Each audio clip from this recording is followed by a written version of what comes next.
Well, Larry, I'm right back after New Zealand, back where I began, in your office. Lovely to see you again. You too. Hope you had a lot of good lamb over there. I did Mary indeed. had a little lamb. I had a lot of lamb. It was very good. And thank you for having me again. I have a very special guest today, Larry, and I'm excited to introduce you to retired special agent, formerly with the FBI, Robyn Gritz. Robyn, nice to meet you.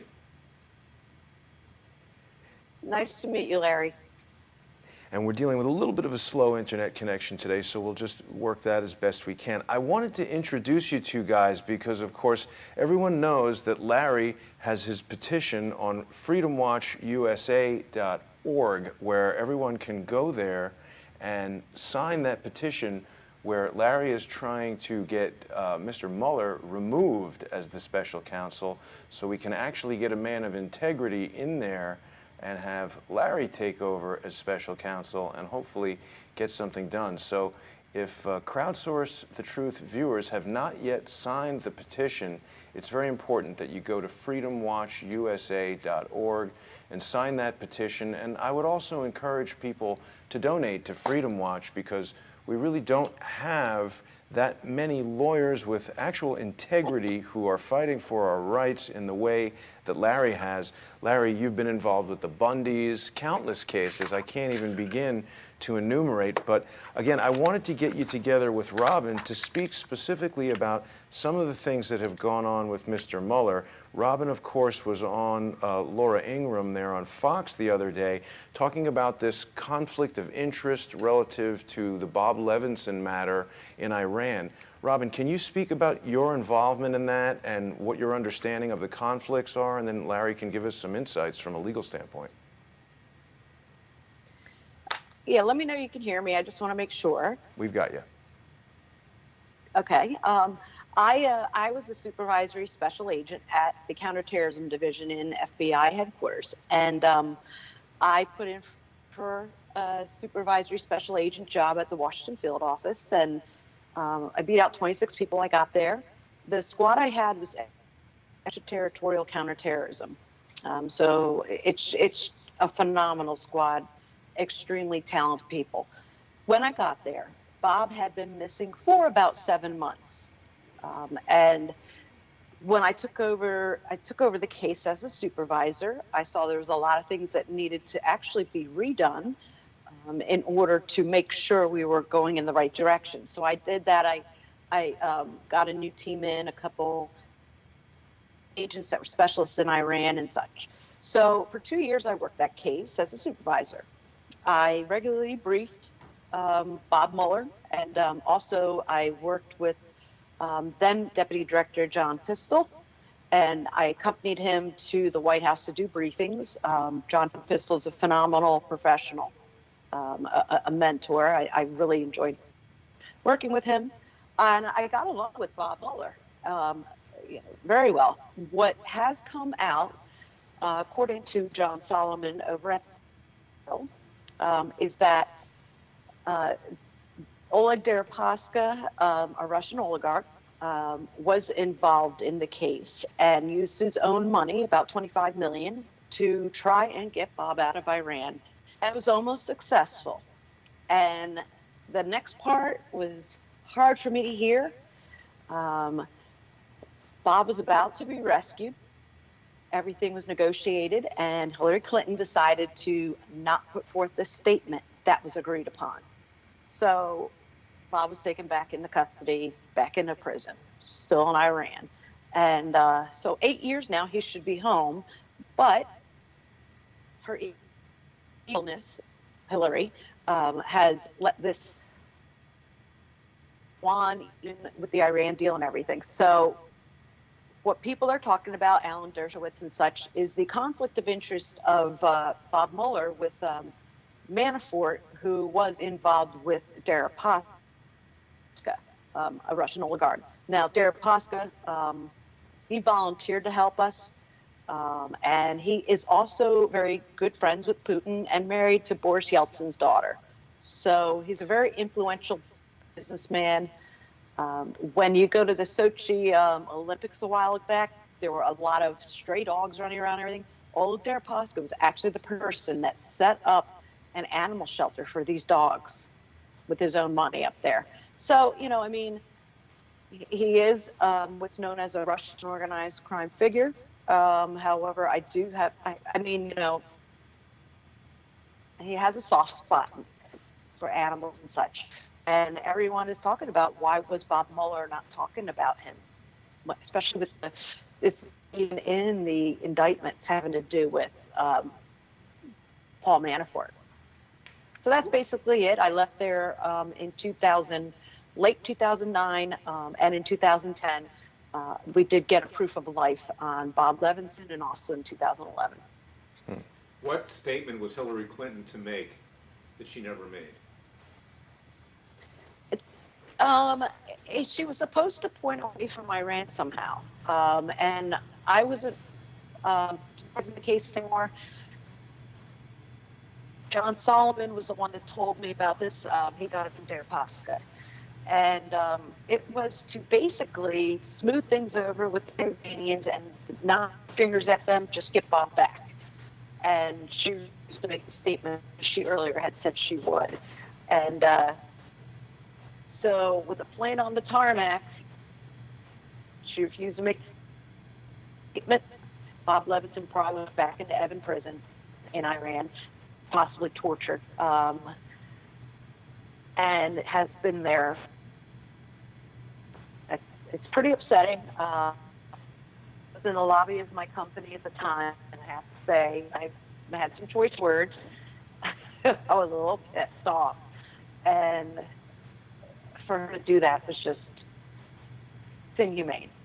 Why? She left Benghazi guys behind. She's left Bob behind. Why did she not make the statement, do you know? I don't know. I asked John Solomon. We don't know. She didn't agree with the statement.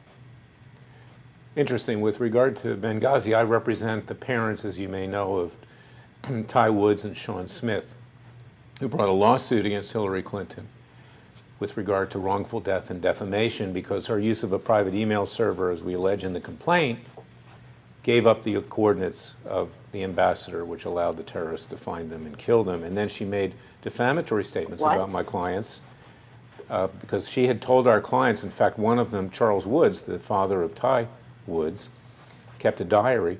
She told them it was her usual story, that this was just a bunch of Muslims on the walk in the woods. You know, and they were upset about a video of Mohammed, critical of Mohammed, when in fact she was telling her daughter and the president of Egypt that it was Al-Qaeda. And then when our family members, my clients, came forward and revealed that, she called them liars during the campaign. So we sued her for defamation, and that's going through the courts right now. Wow.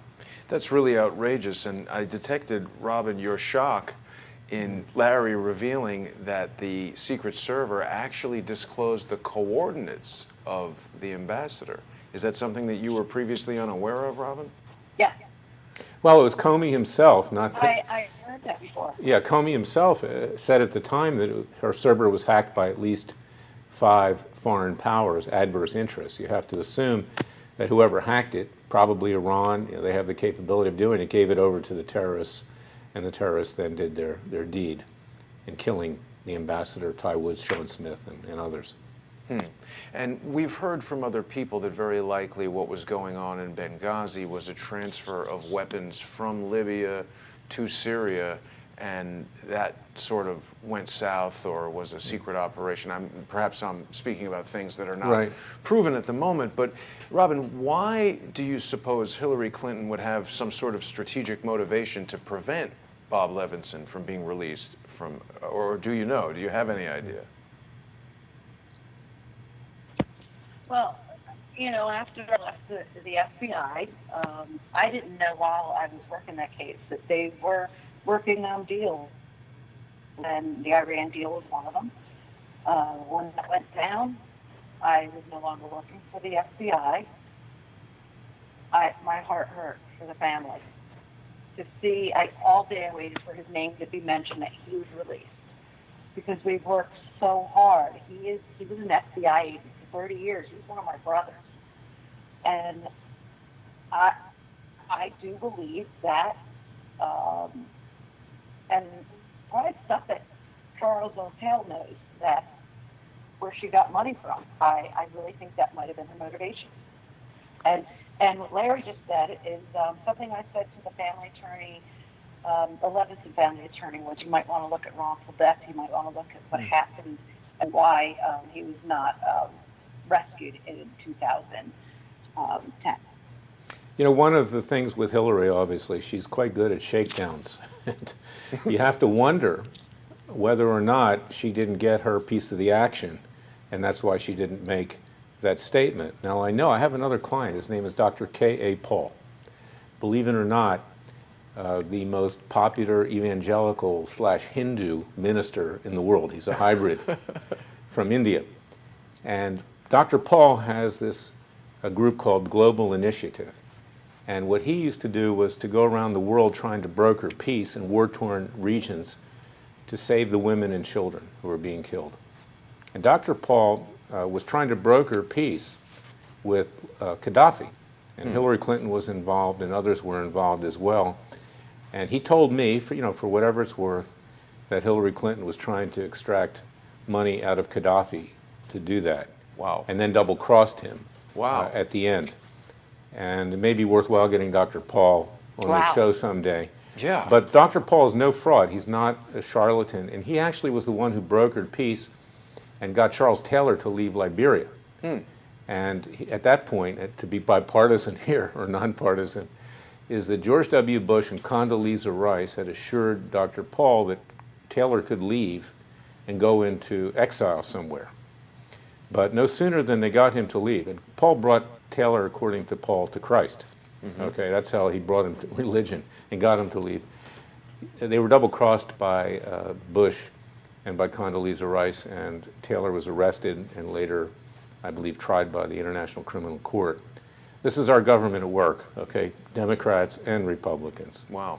And it's a very sleazy business. Robyn, I'm not going to ask you to reveal stuff that you learned at the FBI, but this is completely plausible, frankly, that Hillary just didn't get her piece of the action, and that's why she didn't give that statement. And I might say I've had clients, excuse me, in Evin prison. Okay, I represent a family whose son actually started the freedom movement very close to the 2009 Green Revolt. His name's Akbar Mohammadi, and he wanted regime change. He was arrested, tortured, ultimately killed in Evin prison, and his brother, manager, I brought a case for in this country, as well as his sister, Nazarene.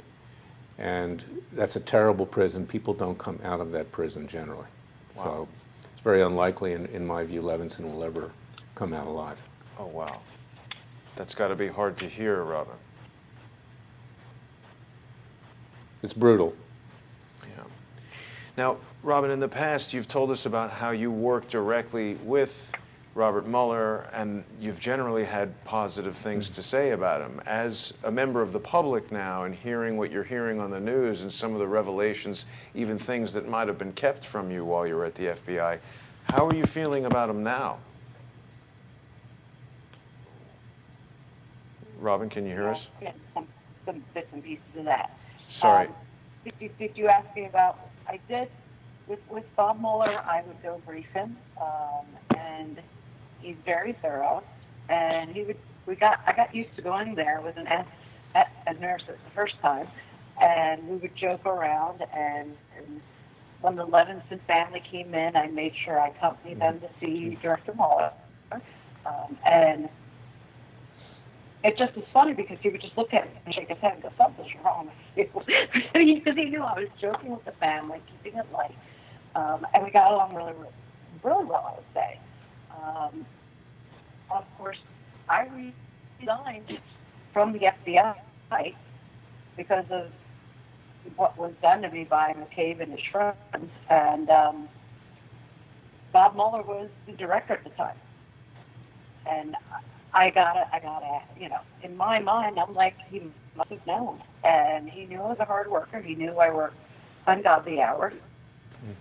He knew I was dedicated. But now I'm seeing in the news, I'm very close to General Flynn. And to see him railroaded like that and bullied, and now for a true pundit to put out that a good portion of that bullying was to go ask, say, I'm going to charge your son with this or that. And that's something that you hear about in Pakistan or some other countries. For them to do that in the United States, that's not fair game. That's not justice. Let's put it that way. So do you feel any differently about Robert Mueller now as a member of the public, seeing these things in TruePundit.com or on Fox News or just in the general view of the public? Do you feel any differently about extra? You do? Yeah, I do. I do. And it was a tough, as my friends say, awakening. It was tough to really see someone that I respected, that I really liked doing stuff that I mean, even the subpoenas going out on the social media, raids of an attorney's office. I mean, let's just throw the laws out. Let's just come it up, burn it. That's what I feel is going on, and I feel all the other stuff that blatant we're seeing, laws broken by Clinton Foundation, Hillary Clinton, and the compromises of the high ranks at the FBI. What is being done there? I am hopeful that the Inspector General is going to reveal that, or he may not have to do it the first time out. I think he's going to have to issue a few reports, because it's way bigger than we've ever seen in our history, except for Watergate. It's going to be way bigger. I apologize, Robyn. We got a little bit of a spotty connection to you there. But Larry, you and I have spoken quite a bit about Inspector General Horowitz. What's going on with that report? It seems to be taking forever. Well, I'm not hopeful of it. I mean, yeah, this is the way it works in Washington, Jason. Okay, we've seen it over the years. I've been doing this now for over 30 years, when I started Judicial Watch, now Freedom Watch, and even before that. And the way it works in Washington is you burn the middle-level person or the lower-level person. But the powerful, the elite, they walk off scot-free. So you burn McCabe, okay, he's expendable, he's disposable, and you leave the rest of them alone. I'm not hopeful that Horowitz will come out with anything very strong with regard to Comey or with regard to anybody else that's involved in this whole... Okay, I think we're back. Okay. Okay, give me just one Hello? more second. Yep, we've got you now. I just want to reconnect Larry's camera. Larry had it. Okay, so let's just pick up where we were there. Sorry for that brief network delay. So Larry, you were telling us, of course, how the standard practice is to burn the mid-level, burn the low-level, get McCabe out of there, even Comey for that matter. But who gets protected? Hillary, Mueller? Comey, Brennan, Clapper, all the criminals. We've seen this over and over again. Just take what happened to Scooter Libby with regard to Cheney. Let's be nonpartisan again here. Is that they burned Scooter Libby to keep the independent counsel away from Cheney and Karl Rove. And then he has to, he gets convicted, he goes to prison. George W. Bush didn't have the guts to pardon him. Trump fortunately did, in retrospect. He already did his time. But this happens over and over again. And it happened in the Chinagate scandal with Clinton. They indicted some middle-level people, but the Clintons walked off scot-free after taking all these bribes from the communist Chinese and compromising our national security. Helping this is to the club. Nuclearize North Korea? Yeah, this is the club in Washington, D.C. We're all part of this club. We're both raking in cash, stuffing it in our pockets. Let's not rock the boat. But when the FBI and Justice Department get involved, they go after the low-hanging fruit, and they leave the powerful alone. So that's why Hillary's left alone, Comey's left alone, Mueller's left alone, and Mueller is not a man of integrity. I have my own experience. We can talk about that with Mueller. And you've got Brennan, this mass surveillance on the American people, notwithstanding Trump, nothing happens to them. Right. They lied to Congress, nothing happens to them. And that's why the American people are in a state of panic, if not revolt, because we don't have a justice system that works. And I think, God forbid, I'm trying to prevent that, it's going to explode ultimately. It's going to explode when Mueller sends his impeachment report to Congress, which clearly he's doing. He will do that. And you're going to see right-wing militias in the streets Yeah. And it's not going to be pretty, and I don't want to see that, but it's going to happen because, frankly, they realize that the left is trying to take out their president, and I don't think they're going to sit there and watch that. You've mentioned this before, and I mean, I always feel like I'm getting straightforward information from you, but I leave here feeling kind of sad because it's not good news. You know what, Jason? I've been kind of dejected lately. I really have. I'm an optimist, okay, but I walk around thinking about what we can do, the American people. And you see these judges who are afraid of their shadow. 90% are Clinton-Obama appointees. They don't do anything. Amy Berman Jackson, we talked about her yesterday. She denied a motion to dismiss by Manafort's attorneys over the fact that Mueller far exceeded his authority and in investigating Manafort, yet the judge in Virginia made a comment that he may actually dismiss. But there are very few judges like Judge Ellis or Judge Royce Lamberth in the District of Columbia. You can count them on one hand. And then some of the conservative judges, they don't want to get involved. They have a good life, lifetime tenure, great benefits, great health insurance. They don't want to stick their neck out either. And so our justice system is broken down, but we have one ray of hope, well, actually several, and that's what keeps me going, even though, it makes me feel sad that we don't have a justice system, is that we have this Freedom of Information Act case for all of the communications that Mueller's office has had with the media. Right. Now, that's not exempt. They can't. And that's Freedom Watch USA has that Yeah, case. you can see that at freedomwatchusa.org. And we're pressing to get those documents, and there's a hearing next week on May 24th at 10:30 a.m. in the D.C. Federal Courthouse, 333 Constitution Avenue, courtroom of Emmett Sullivan. And if he orders the release of this stuff, and he has to, then this could bring Mueller down because we're going to show those grand jury leaks, which is criminal. And this is why I have no respect for him. They've been leaking every single day. There are 10,000 documents, apparently, that haven't been produced showing communications with the media about his investigation. Wow. I think Robyn is having some difficulty hearing us, unfortunately. Robyn, can you hear me? Yeah. Okay. So what we're going to do, Larry, is let's you and I carry on, and then in the future, when I'm at a location with a stronger internet connection, we'll get you and Robyn back together because we're just having some problems keeping her connected there. But let's carry on speaking about, boy, we really are having some network problems today. So we're hearing these names, Oleg Deripaska, and we also, of course, Paul Manafort was a lobbyist, I think, for Deripaska when something was going on in Ukraine. Now Manafort's been arrested. Deripaska, we hear about as being somehow involved in this conflict of interest. Right. Peter Strzok is in there. He's, Charles Ortell is telling me that Strzok is interviewing Hillary Clinton about the server and the emails.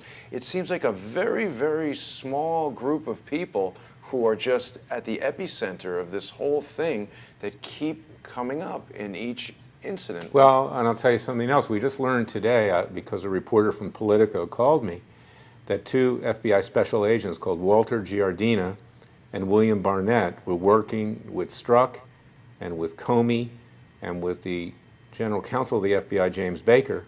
And this explains why an investigation of mass surveillance, which I triggered over there, never went anywhere, because the FBI was part of the illegal mass surveillance on the American people. This is the inner circle of Comey, and I was told they were working under his direction on that investigation of mass surveillance in violation of our Fourth Amendment. How did you trigger that investigation? Well, I don't want to get into that right now, but I did trigger it, and I went to a federal judge, Royce Lamberth, to trigger it, who went over to the FBI.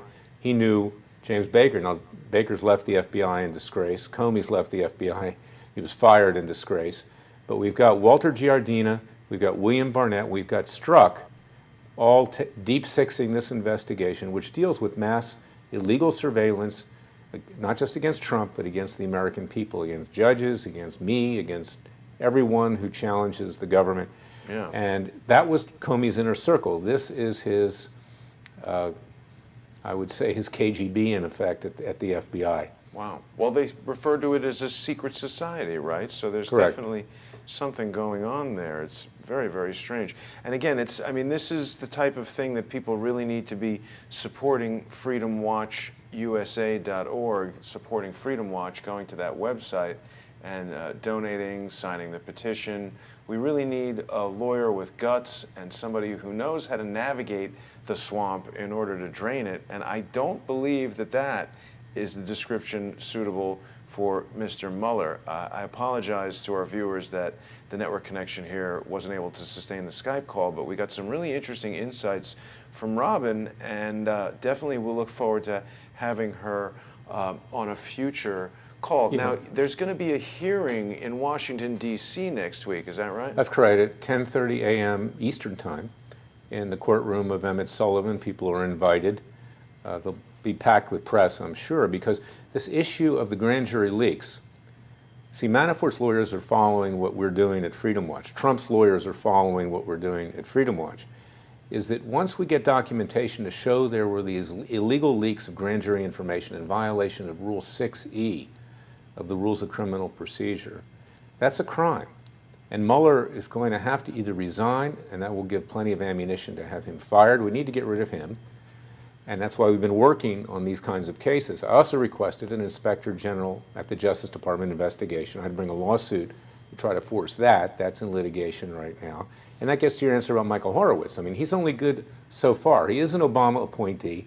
He's not going to wreak havoc on the establishment, or he'll never get another appointment on either side. The Democrats and the Republicans, the establishments, want to destroy Trump. Right. They want him gone. They want him gone before 2020 so they can run their candidate. Right. So that's why we have to do it at Judicial Watch for the Freedom Watch, rather, for the American people. I founded Judicial Watch, so sometimes there's a slip.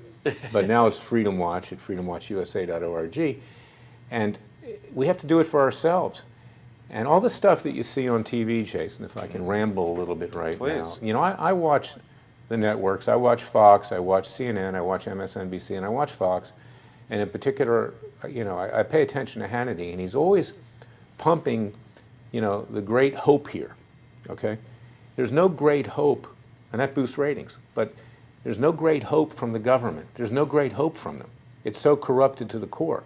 So you have to do it through the American people, through Freedom Watch. I hope people will join us. I hope they'll contribute, because if we can get these documents out, Mueller will be gone. And then, of course, I'd like us to have 100,000 signatures. We now have 24,000 saying that I should be named special counsel, because I'll get the job done. I'll indict Mueller. I'll indict Comey. I'll indict Hillary. I'll indict Obama, Brennan, Clapper, all of them. And I'll have the full powers of the Justice Department to do it. So that's why it's important to go there and sign up. I don't want to replace Mueller. He shouldn't be doing an investigation at all. Right. Okay, that should just be ended. I want to actually go against him and Comey and the rest of the criminals. And we need to bring some law and order back in this country. I agree with that, and I definitely want people to go and visit freedomwatchusa.org and sign that petition. Do you know if Donald Trump is aware of your campaign to to become a new special counsel to prosecute Mr. Mueller? I'm sure he's aware of it, but one of the things about the president, I love the president, you know, he says what he thinks. Sometimes it doesn't always come out the right way, but this is the first president in our lifetime who would take on the establishment, who would take on corrupt judges, who would take on corrupt intelligence agency chiefs, who would take on corruption at the Justice Department and call it like it is. No one will do that. There was no other president that will do that. Now, it wasn't as bad in the days of Ronald Reagan, but Ronald Reagan didn't even know that was happening. Right. To a large extent. And I love Reagan too, but that was his defense in Iran-Contra, wasn't it? He had no idea. They didn't tell him. Right, but this president, while he may be coarse, okay, I believe will wind up a greater president if he survives.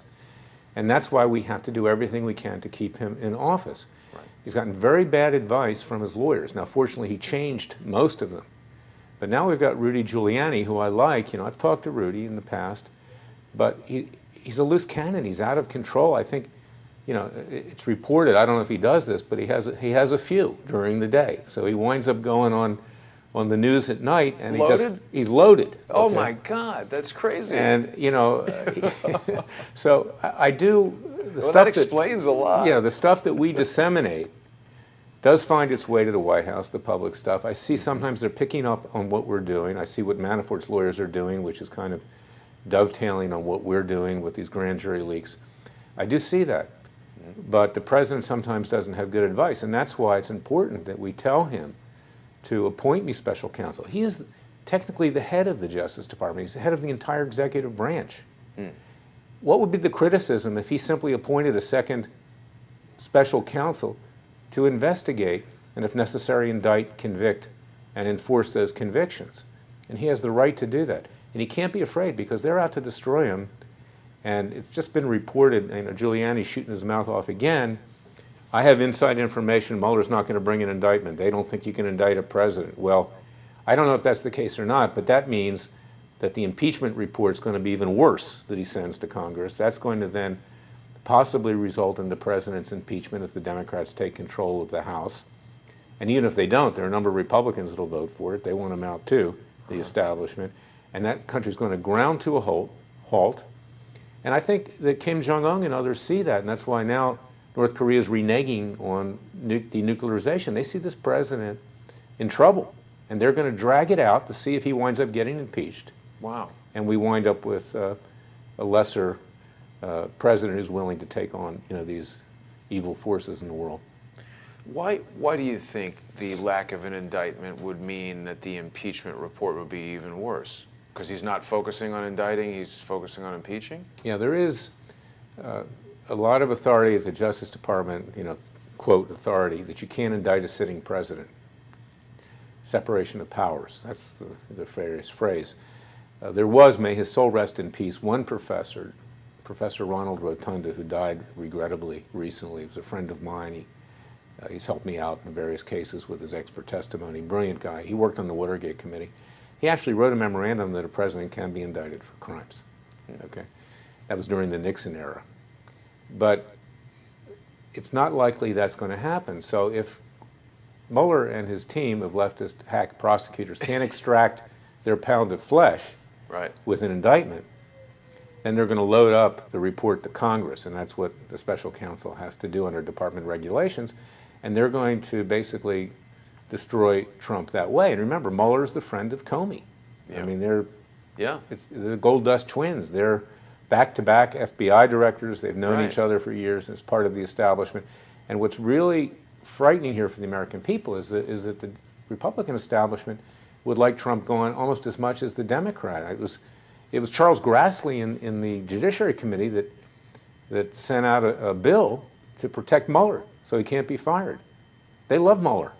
Wow. Why did Grassley do that? Well, Grassley's at this point he's somewhat senile to begin with. I've tried to communicate with him. Well, he's done some in great the past. stuff, hasn't he? Yeah, in the past, but he's over the hill. And I'm being blunt right now, like the president.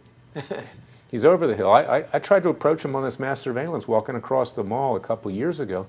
I had to repeat myself 3 or 4 times. He could not comprehend what I was saying to him.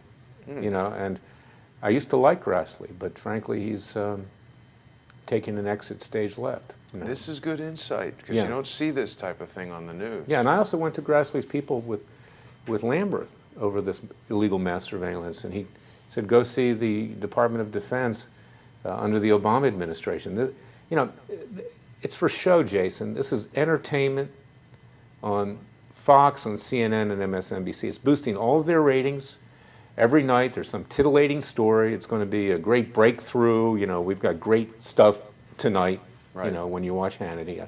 And I like Hannity. I like what he says. It's good to educate the people, but don't tell the people stuff that isn't true. Don't tell them the government's going to really do it here. They're not going to do it.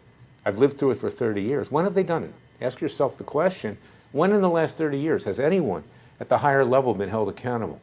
And now situation's even worse in terms of the corruption and incestuousness of Washington, D.C. So let's be honest with the American people, and let's tell them, look, there has to be another way. That's what I'm trying to do. One of the most troubling things that you've just said is this notion that North Korea is sort of sensing blood in the water and that Trump is in a weakened state.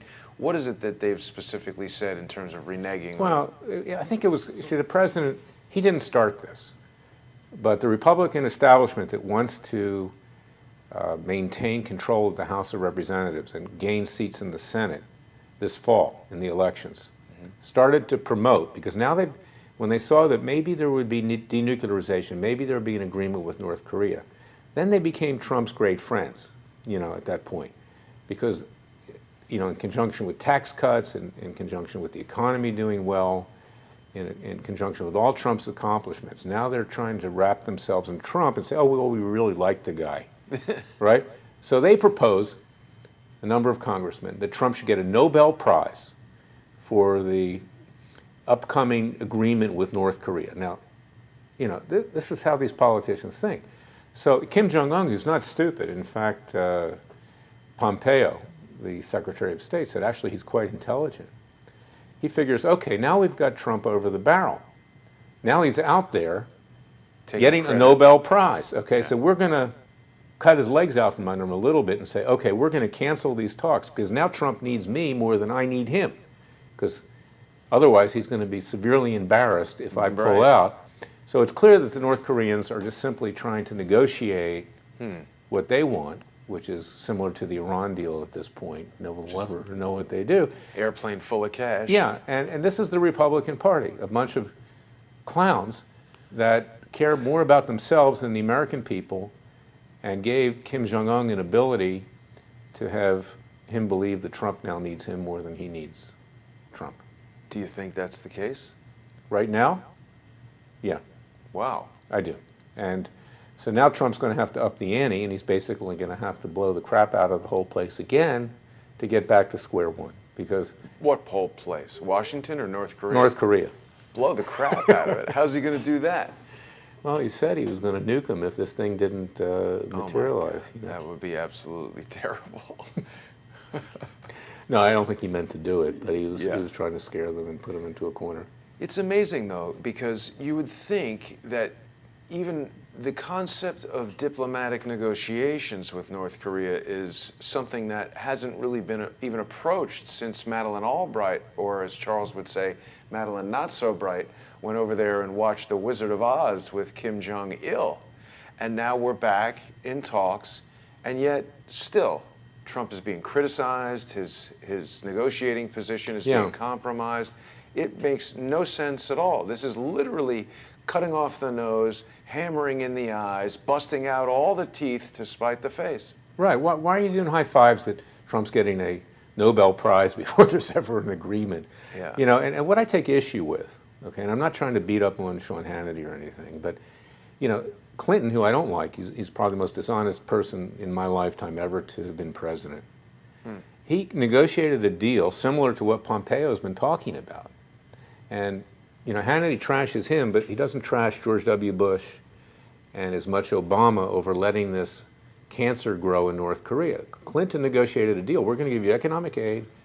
You'll put your nuclear rods, underground or in water or whatever. You're going to stop the nuclear program. Clinton actually tried to have this thing stop. But it was during the Bush administration of George W. Bush that it picked up again. So we waste all of our resources in Iraq in a stupid war that results in death and accomplishes nothing, and in fact actually turns Iraq over to Iran, and now we had Al-Qaeda and ISIS grow out of that to a greater extent. And Clinton's getting criticized, but Clinton actually tried to do something.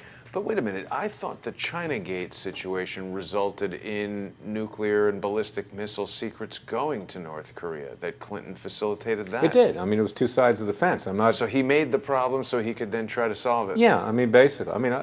Bill Clinton is right up there among our worst presidents, okay? I'm not giving him accolades. What I'm saying is this was a Republican administration, George W. Bush, that allowed this to metastasize for 8 years, and then Obama made it worse. Trump inherited it. Trump upped the ante with North Korea. He did a lot of good. He brought Kim Jong-un to the table, but now Kim Jong-un thinks he has Trump's number, you see? And, Trump's going to have to say, I don't care about a Nobel Prize. Kim Jong-un, either you shape up or ship out. It's going to have to go back to that approach. And that's unfortunate. And this is the Republican Party. If you think the Republicans are going to bail out this country, forget it. It's not going to happen. I really am sad that you weren't successful in your Senate bid, Larry, because then we could be promoting a Klayman 2020 presidency. Because everything you're saying makes a lot of sense to me. But I just want to ask, I don't think that George W. so much as let it metastasize. He kind of like took the skin cancer and put it out in the sun, because I remember right away he just said, oh, axis of evil, Iraq, Iran, North Korea. And it was like, what? Now, what did he do about it, Jason? Nothing. He just You know, called them out and said so, they're evil. So rather than taking care of Iran, and putting them back where they belong, so to speak, he starts a war in Iraq, deposes Saddam Hussein. Iran then moves into Iraq, into the vacuum. So now we've got an Iran twice as powerful land-wise. Now Iran is in Syria. They're threatening Israel. And then North Korea, he did nothing about that. He let that just metastasize.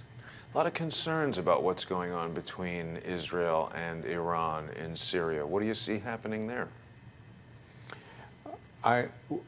What I see happening is more of the same. Netanyahu, I'm a Zionist. I love Israel. Okay, I would die for Israel. Okay, if necessary. Okay, United States, Israel. I'm an American, but I would never let that country fall. That's our heritage. That's our Judeo-Christian heritage. But Netanyahu is a real good speaker, but he's very weak. Okay, and there were two opportunities to destroy Hamas in Gaza, and he backed off with Obama. And I would hope that Netanyahu would use this as an opportunity to take out the Iran nuclear reactors. And I would hope that he would take out Iran totally in Syria right now, because it is a threat between Hamas in Gaza Strip, which is supported by Iran as well, between Hezbollah in Syria and in Lebanon. They have over 100,000 rockets that they can train on Israel. Now is the time to do what you have to do. Now, will Netanyahu do that? I don't think so. And the situation continues to get worse for Israel, and I'm really frightened, but for the grace of God, that Israel's on the brink of a major, major catastrophe with Iran moving into Syria. And I think something drastic needs to be done. But I have to give credit again to the Trump administration. Nikki Haley at the UN, I think, is doing a great job. And she walked out yesterday when the Palestinians wanted to spew forth their BS, for lack of a better word. And I think that Trump has to give Israel a free hand, and I would hope that we would assist it in finally eliminating this Iran nuclear threat. And Saudi Arabia, too, they want Iran going. I say do it now. You remember the film, I know I'm being a little wordy tonight, Dr. Strangelove? Yes. When Slim Pickens rides the bomb down at the end? Yes. And he says, well, we might as well take care of the Ruskies now, right? Well, we better take care of the Iranians now, okay? Because otherwise, they're on the cusp of a nuclear weapon and a delivery system, and once they get that, there's going to be hell to pay, and they will destroy Israel, and they will try to destroy the great Satan, the United States. They're lunatics. They're radical Islamic fanatics. But can we just say that all of Iran are lunatics? Isn't it just the mullahocracy that's the problem? Isn't there some way to, through diplomacy, to have, we keep doing this, going and using military force in a country to try to affect some change. It doesn't ever seem to be good. You can't negotiate. Here's the problem with the Iranian community. There are a lot of good people. Okay, I represent some of them. I've gone to bat for them. I brought cases for them against the regime. But the Iranian community in this country, I would say a large portion of them, maybe even the majority, okay, are very proud that Iran has nuclear weapons. They still view that as their homeland. I know that, because I mean, there is this core of people that want to make change. And in Iran, they're mostly concerned with their economic situation. Okay, they'll revolt perhaps if the economy gets bad. But there's this great nationalism with Iranians. And we shouldn't kid ourselves that there's going to be regime change or that there's going to be serious negotiations, because they can live with the mullahs. I hear this all the time. If you just don't say anything, we can live with them. As long as we're able to, cash in and buy cars and do whatever. That's the Iranian mentality. They're very, very industrious people. They're very smart. But frankly, except for some, they're not gung-ho in removing that regime. And that's why we are where we are today. in large part, other than the fact that Obama propped up the regime. And I know I'm being harsh here, but I feel it in my heart, Jason, that, you know, there are many people in this country who, Jewish Americans, for instance, okay, who support Israel. And that's good. There's the Jewish left, which doesn't, okay? Yeah. You know, New York Times in particular has been trashing Israel lately. But I would hope that the Iranians would take a page from those Jewish Americans and Jews in Israel and elsewhere and realize that they have to stick their neck out. Right. Because unless they do, it's not going to happen. Well, Laura Loomer is in Israel right now, and she was live streaming incoming rockets from her hotel room. And I had hoped that she could join us, but the huge time difference was obviously difficult to deal with. And I'm really sorry that we couldn't get more time with Robyn Gritz. I wanted to speak more about the Bob Levinson case and how his imprisonment and Robyn's work to try to get him freed was viewed by the FBI as somehow an obstacle to Barack Obama's Iran deal, which I believe you think is a terrible deal. I know Charles thinks it's a terrible deal. It just seems like he gave them billions of dollars and what? We were going to have oversight? You know, I'm not a warmonger. I'm not John McCain. Okay, I think we should have stayed out of Iraq. We should have let Iran and Iraq years ago fight it out with each other, keep themselves busy. Wasn't in favor of intervening in Syria, and this is why I got involved with the Iranian freedom fighters years ago and brought cases. It's because if you can get rid of Iran, nearly every problem in the Middle East vanishes. Really? Yeah, I do believe that. I believe that they finance Al Qaeda. They have created a situation with ISIS. But doesn't the United States and Saudi Arabia and Qatar finance ISIS as well? Well, they do, but Iran is the big threat right now, and I think the dominoes would fall if I don't mean getting rid of Iran by annihilating Iran. Okay, I'm not there to suggest that we should nuke the entire country, but we need to take out the military establishment. We need to take out the leadership. It seems like it would cause devastating damage to civilians and a lot of the same problems we've seen in these other countries, but it does seem like the incoming government of Saudi Arabia, the government of Israel, and the government of this country agree with you, I think. Yeah, and I know that we probably differ on that, but I'm not a warmonger, but I really see Iran as the key, and it's been ignored because no one wanted to take on the big gorilla in the room. You know, let's beat up on Libya, let's beat up on Saddam Hussein, let's beat up on Syria, you know. But the big gorilla is Iran, and we've just let that metastasize.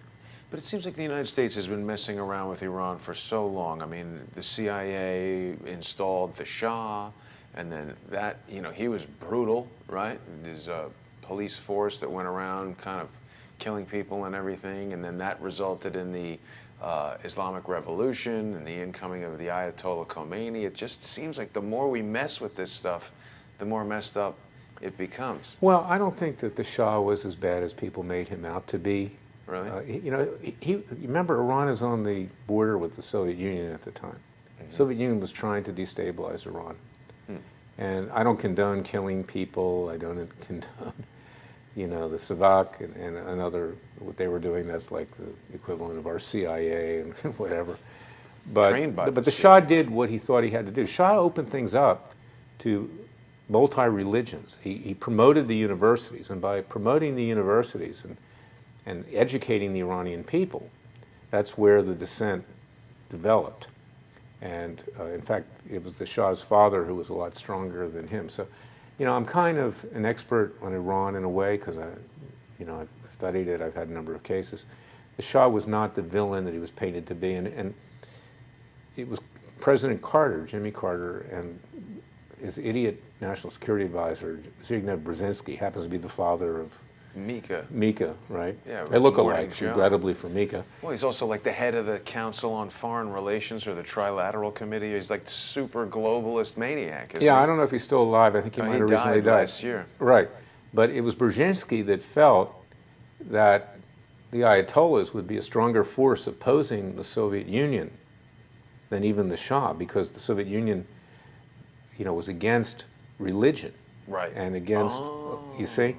So he thought that was clever to participate in deposing the Shah because that would be a buffer to the Soviet Union. Wow. And it worked out the reverse. And so Carter is blamed for a lot. Iranians hate Carter, okay? Yeah. But the problem with the Iranian community, by and large, is that most of them won't lift a hand because they're driving their Bugattis down the streets of Beverly Hills, and they're quite happy here. Right. And there is that nationalism. There is. I mean, I hear all the time when I'm in California, my country. This is your country. Okay? Yeah. I mean, I love Israel, but this is my country. Right. Okay? And they have this schizophrenia. And there's never going to be an uprising, in my view, that will depose these Ayatollahs. They're too powerful unless we take them out. Wow. Well, I guess we'll see what happens there. Just taking it back real quick domestically, what do you think is going to happen next week at this hearing, this Mueller hearing? Well, I do believe the judge is going to order a quicker production. I do, and I'm Of going to press on evidence that, by of the that. evidence, yeah. I do believe he will do that, and I'm not sure that, it'll be as quick as I want it to be, but it's going to be quick enough. Less than 41 Yeah. years. Yeah, less than 41 years. I would like it to be in 30 days. That's what I proposed. Why would they even say 41 years? That's absurd. Well, because they had a corrupt judge that they knew would rubber stamp it. They had a judge by the name of Colleen Kohler-Catelli, who I fought with for years. Huh. She's a Clinton appointee. Her husband helped defend Secret Service agents in the White House during the Lewinsky scandal to help Clinton. She's a political hack. And she just rubber stamped it. And I said, look, Your Honor, I just want to take some discovery. How's it 41 years? They have all the information on Bundy already. Yeah. They needed it for the prosecution. Just turn it over. And I wanted to see what it is they didn't produce in Las Vegas, and we know it was a lot. Yeah. Right? So, but this judge, Emmett Sullivan, he's got some integrity. And he was very good when I brought the case against Dick Cheney. Of course, Cheney was a Republican. But I pointed out to him, Your Honor, I'd like you to be just as diligent as you were with Cheney, even though Democrats are now involved. Right. And we'll see what he does. All right. Well, Larry, I'm going to try to meet you over there on Thursday in Washington, D.C., although I hate to say where I'm going to be in advance because you never know who might be waiting there. But at courthouse, I think we'll be okay. And I'll be very interested to see what happens. I really appreciate your time today. We've gone a lot longer than I know you initially planned, but we'll try to get Robyn Gritz back on the call. No, she's on very Thursday. interesting, and it's interesting to get her insights, and that was good that you had her on, Jason. You always have a great show. Thanks.